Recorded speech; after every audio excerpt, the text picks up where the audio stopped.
So, 27 years ago, I set out to make the definitive documentary film on the topic of UFOs. And I did one film in the 90s called UFOs 50 Years of Denial. Sold that to Discovery Channel. I was disappointed. I didn't achieve the goal. I wanted to create a body of evidence on the topic of UFOs that could be mainstreamed. It could be presented in a way to mainstream that sounded credible, because there is some incredibly compelling evidence to suggest we're not alone. But there's also a lot of noise. I call it noise. But if you can hone in on just that 10 or 15% of incredibly compelling evidence, then I think you could have a very successful film. And I did that.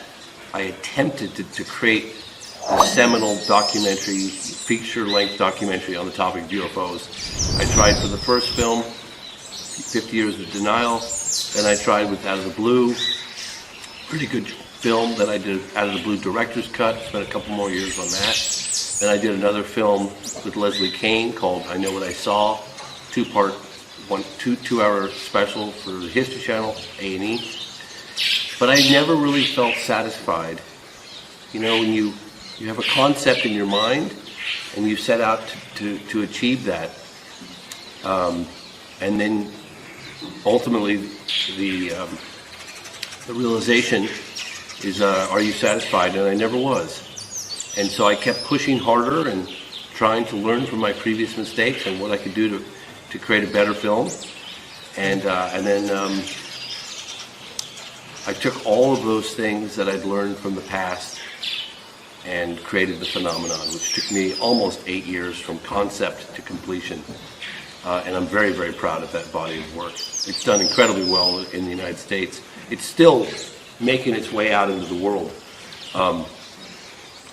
We had a wonderful distribution plan in place with movie theaters in the United States, and I borrowed money to create a Dolby 5.1 surround mix for the theaters. And then of course COVID hit and that all got shut down. So yeah, that's still getting out there. And while that's happening, I had come with you, Marco, on a number of occasions to Brazil to investigate the Varginha case. And that was supposed to be featured in the phenomenon, but quite honestly, I just couldn't. There was so much to the Varginha case, I couldn't shrink it down to a small enough section, and so ultimately none of it made it in the film, the phenomenon. And so we're doing here, with all of your amazing research and help, we're doing a film dedicated to just the Varginha UFO incident. Yeah, that's so nice. So now I would like to know, how did you feel when you arrived here almost 10 years ago, and we had a couple of witnesses? Well, I think if I talked about the most impressive, I'd have to kill you. I'm kidding. I'm kidding. No, I don't know how much we're going to reveal on this one, but I would say everyone we met with had a significant piece of the puzzle. I don't say significantly big, but it was a piece of the puzzle that created a bigger picture. And from the civilian witnesses, the girls, incredibly compelling. Just no question in my mind those girls are telling the truth. No question. The mother, Louisa. We met with some new military witnesses, some of which will remain nameless. Incredibly compelling. The doctor, Cesario, who worked on Marco Trevise's sister, Marta. Our encounter with Eric Lopes. I mean, that was a scene right out of a movie. I mean, it's like, I'll never forget that moment. I'd heard so much about Eric Lopes, and then seeing him in the window looking at us was an incredibly powerful moment. I could tell that he had been shouldering the burden of this story for 26 years, and it was weighing on him. It had really taken a toll on him. To me, it looks like he really wants to tell the truth, and I just don't know what the military people said to him, but that guy is shouldering a burden of secrecy that's really weighing on him. That was very, very profound moment for me. You know, people criticize us like for, you know, you can't just roll up on a witness like that. But my response is, everything else has been tried. Marta's family, Marco Treese's family, I've talked with them, have tried to get a statement from him. He's been absolutely, completely unavailable to everybody at every possible turn, no matter who tries to knock on his door, quietly go see him, or talk to his wife. It's just not happening. And this was the only way that he could have what I call plausible deniability. In other words, he didn't invite us there.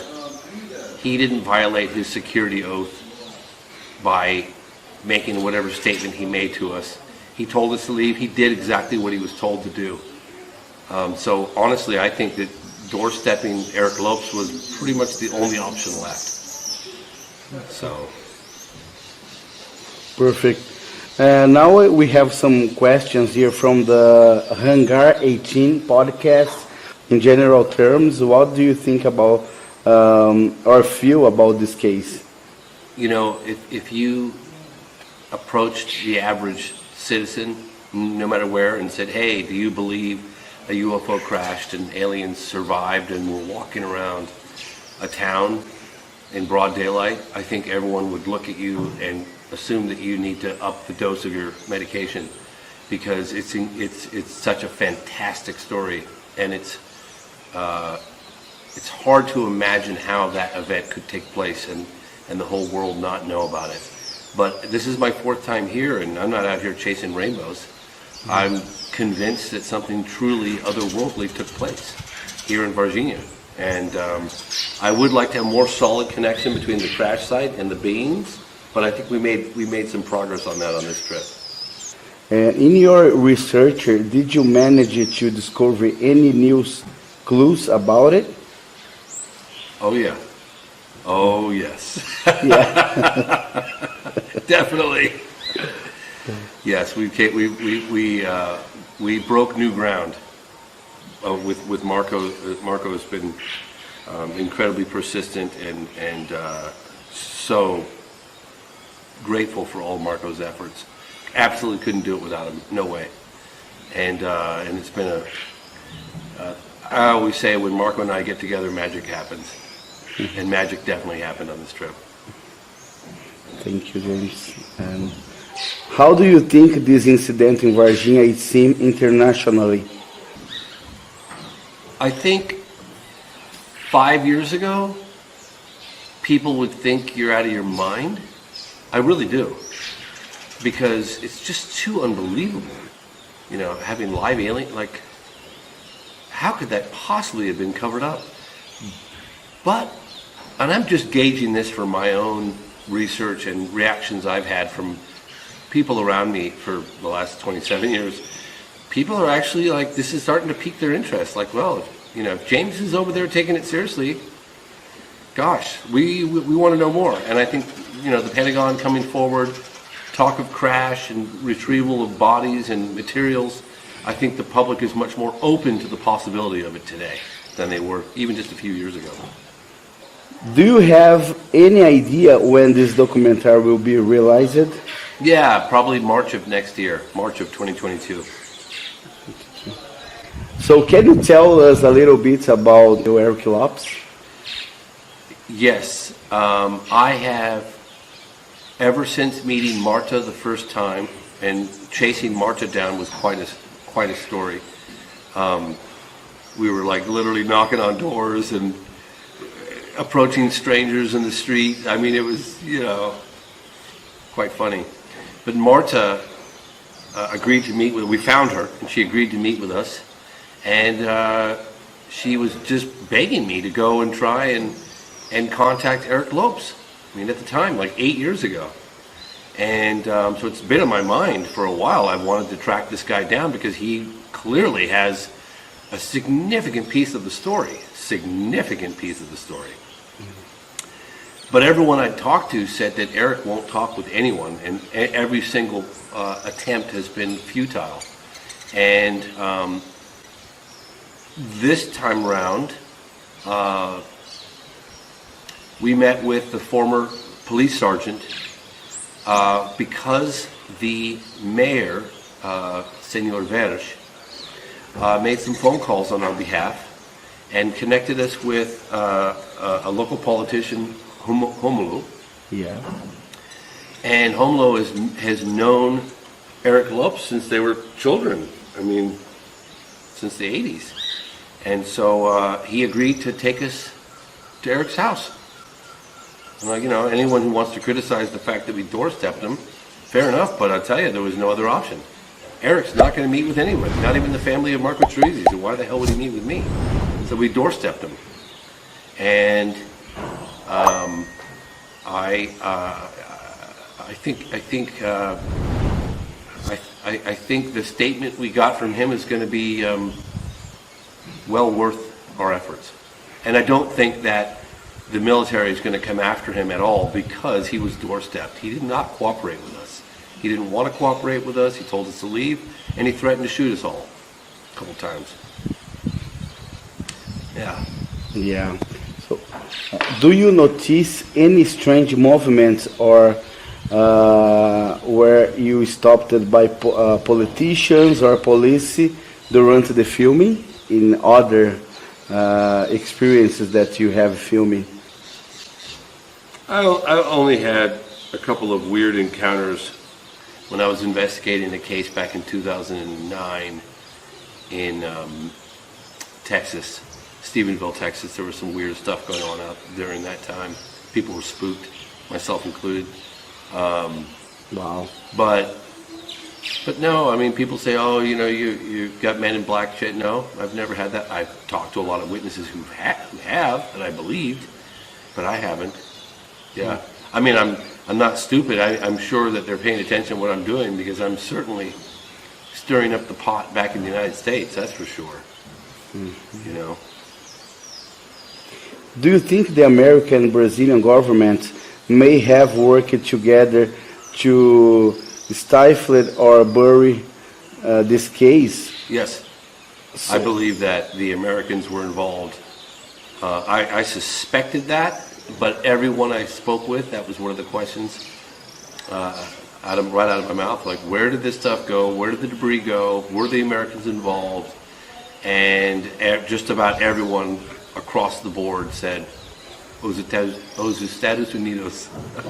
Yeah. It was like, okay. Yeah, and then I think there's more information that's coming out right now. I'm a radar controller who watched a plane come in on January 22nd into Campinas. Yeah. So that again bolsters the position that the U.S. government did get involved. Yeah. I don't think any researcher or any politician, I hate to sound pessimistic, but I don't anticipate any release of any of the bodies or the debris. I mean, that would just be a monumental move on behalf of the governments, particularly the U.S. government. I just don't anticipate that happening. I think that we raised the level of awareness among the population enough to the point where they can no longer deny, but them actually releasing that hard, boy, that'd be a tough call. And they have egg all over their face. I don't know, man. I don't know if that's going to happen. I don't know. I'd like to see it happen. Mm-hmm. And I'll do everything I can to put as much pressure on as I possibly can, but I don't even know who's in possession of this stuff. I don't even know who could even get access to it. It's probably in the private sector. I don't know. I really don't know. Mm-hmm. Okay. I really don't know. What were the biggest challenges is doing this research? Raising money and getting high-level government targets like military and government officials to meet with me. Those are very, very challenging things to do. I know there's controversy swirling around just about any witness, but spending time with Carlos de Souza, going to the site with him, spending the better part of 2 weeks with him, getting to know him, and very impressive. I would say that if he's lying, he deserves an Oscar. We don't need Brad Pitt or Leonardo DiCaprio anymore, because that guy put on the most amazing performance I've ever seen. That guy saw something, and then we had it validated in the field by a military guy who was stationed at EZA. So that 99.9%, I'm all in on Souza. Would I love a photograph of the debris field? You damn right I would. But I don't have that. Yeah. What do you tell for the people which don't believe and they didn't spend enough time with Carlos? Yeah. Well, I'm serious, I think we spent probably 2 weeks with Carlos. Dinners, breakfasts, hikes, swimming, really getting to know him and talking to him about the impact and seeing him at the site after 26 years. He was profoundly moved by that experience, and still is today. I'd say, again, I know I just said this, but if he's lying, he deserves an Oscar. Remind you one more thing, is that we didn't pay him. We didn't pay him when we covered his expenses and stuff, and the bus fares and food, but he wasn't asking for book deals or movie deals or money deals, and he didn't come looking for us. You, Marco, found him, and you got him to come forward. It wasn't like he was looking for this. He was quite happy, just probably never speaking about it ever again.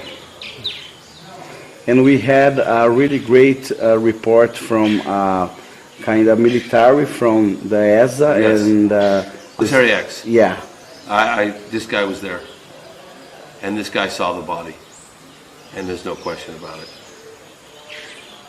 Yeah, he was.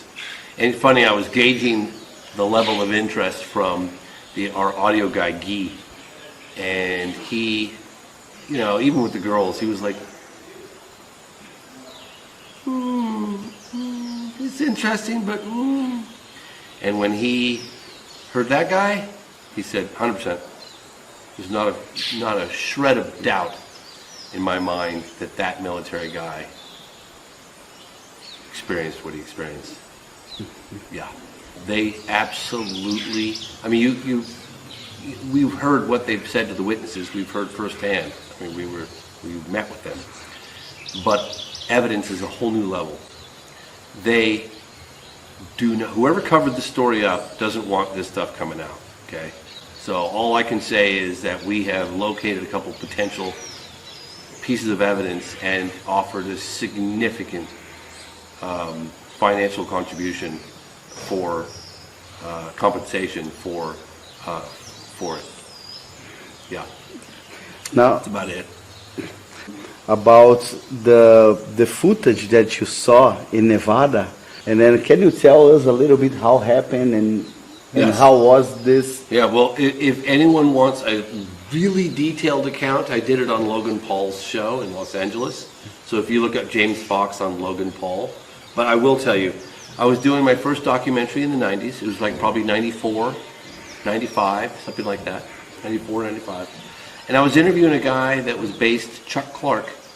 He had lived in a trailer, double wide, retired military guy out at Area 51, in the outskirts. He wasn't on the base. Anyway, I got to know him. He had a couple of experiences out in the night sky with the telescope and the binoculars, and we just kind of got to know each other. And probably after maybe 6 months, maybe even a year, when I first met him, he called me up, and I lived about 10 or 12 hours away from where he was living. He lived in Nevada. I was in California. He called me up, and he was like, "James, I got something you got to see." And I said, "What is it?" And he's like, "Well, I'm not going to tell you, but I will tell you, when you see it, your jaw is going to hit the floor." So this is not the kind of guy that is, filled with hyperbole or sensational. He's a pretty grounded, pragmatic guy. So I jumped in my car and drove to Nevada. Got to his house. When I got there, he took a VHS tape, popped it in the machine, pressed play, and there were two guys just goofing off, driving on a road trip from LA to Area 51, and they were posing next to the signs, and they went to the little alien, and just typical road trip, driving, having fun, listening to music. And then all of a sudden the car is stopped, and it's off the road like dirt, and the camera is filming the dashboard, and you can't see it, but it sounds like the people in the car are trying to crawl under the seats, like they're trying to crawl under the seats. They're get down, it's over the top of us, get down. And the camera is filming, like you have a seat here, steering wheel here, and the camera is like placed on the armrest, and it's slightly filming the dashboard and the windshield. And all of a sudden you see a light source, like if you can imagine, if this was a light coming down, the light was going like this. Wow. Because inside the car, the shadows were moving like this. You never seen anything like it. Wow. And it was eerie. It was like a Steven Spielberg movie, you know? Moving like this, really soft, quiet, and smooth and fluid. Just like this. And one of the kids says, I'm getting out. I'm going to get out. No, don't get out. He takes the camera, opens the door, puts the camera right about the height of a telephone pole or a street lamp. You could hit it with a rock.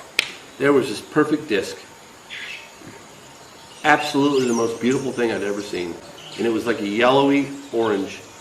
And the skin of this disc was glowing like it was alive. Wow. And it was just wobbling like this. Sorry, mosquitoes. It was wobbling just like this. Like just floating. Like if you imagine a ship on the water. Just like this. And I thought to myself, all the witnesses that I've talked to that have seen these things try to describe the technology, the way they perform that. And I could see why they were at a loss for words, because you're looking at something that's just, it's so far outside conventional propulsion that you just can't believe what you're looking at. And that's what it was. Was perfect disc. Yeah. Like a jellyfish or like? Yeah, kind of like a, yes, you could say that kind of, yeah. It was like a yellowy orange. Yeah. And then he just goes, oh my God. Like this, and then the camera shuts off. Oh my God. And that was it. Yeah. And I saw it I saw it with these eyes. Yep. Yeah. I'd say that this is my 28th year investigating, making films around the world on the topic. I started in the mid-90s, 93, 94. And I'm just as baffled today as I was then. I don't have any more answers other than knowing that there are people in positions of power, control, governments that have the definitive proof that we need, but I don't believe in it. Researchers can argue with me and say that I'm wrong, and that's fine. But I don't believe the governments have the answers. They know that we're not alone. They know these things are real. They know there are beings. They know there are craft. But they probably don't know who they are, where they come from, or what they want. That's just my personal take on it. Thank you very much, my brother, and congratulations. Hey, thank you, Marco. Couldn't have done it without you, baby. Yeah. Excellent. Bye, everybody.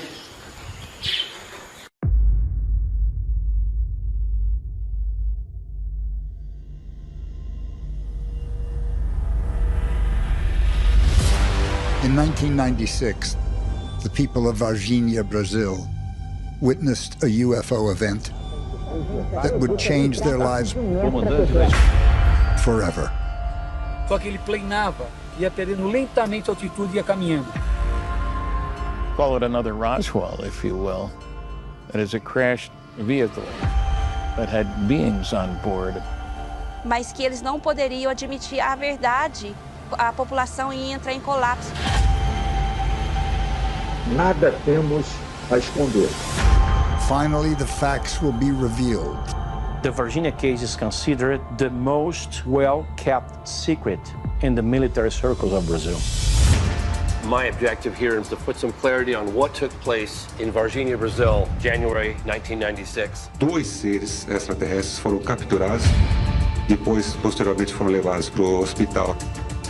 The witnesses are some of the most compelling testimony I've ever heard. Meu nome é Carlos de Souza. Meu nome é Cátia Xavier. Meu nome é Liliane Silva. Meu nome é Valquíria Silva. Em 1996, eu vi uma criatura estranha ali. Action! A lot of people in this town have a little piece of the puzzle. Naquele local, eu vi o rastro da criatura, o pé. Foi onde ele falou que eu vi era uma coisa sobrenatural. This year, Marco Leal, he had captured this creature with his bare hands. Você confirma que o seu irmão estava de serviço naquele dia 20? Confirmo. After he captured the creature, he developed this infection that wouldn't go away. Foi pro CTI de manhã, 7 horas da manhã, 15 para o meio-dia ele veio a óbito. this can no longer be covered up. They might shoot us because we're on the property.